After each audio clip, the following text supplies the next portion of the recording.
Much, Randy, and let's go right back to our callers. Next up is John. He's listening in St. Charles, Illinois. Hi, John. Hi, Hank. Thanks for taking my call. Pleasure.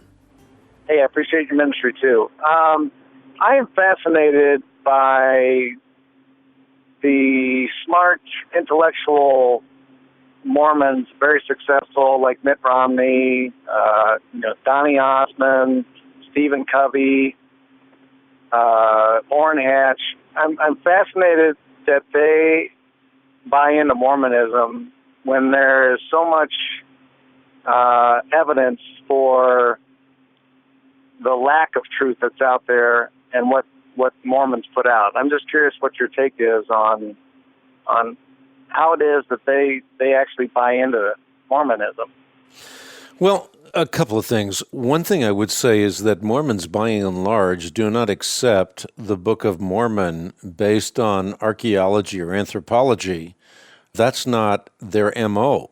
What they do is they rely on a feeling, and feelings are notoriously unreliable.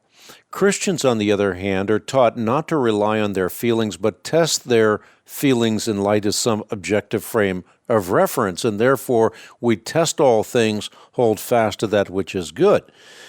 But intellect, at the end of the day, has nothing to do with this whole equation or argument. If you look at the Pharisees, they had every reason to believe that Jesus Christ was the one who was portrayed in the Old Testament and was now in their midst. His ancestry was marked before his birthplace was foretold, the circumstances surrounding his death, the date of his visitation, the fact that he'd be an extraordinary worker of miracles, that he would fulfill the law and the prophets, including manifesting the credential of sinlessness.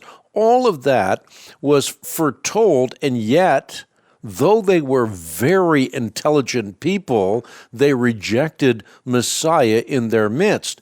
And the reason was not that they could not believe, but that they would not believe because they loved their traditions more than they loved the very one who was the fulfillment of all of those traditions. So I think the same thing. I can't judge anybody's motives, but I think the same principle applies, and that is it's not a matter of the intellect, it's a matter of the will. Right. Well, that makes sense. Thanks. Well, you got it. And I have written about this whole notion of Mormonism in my book, Has God Spoken? Because there are so many people today that buy into Mormonism, and again, for some of the reasons that were mentioned. In other words, Mormons are nice people, Mormons are moral people, there are a lot of intellectuals in the Mormon community and so forth. But the fact of the matter is the Book of Mormon simply does not correspond to reality.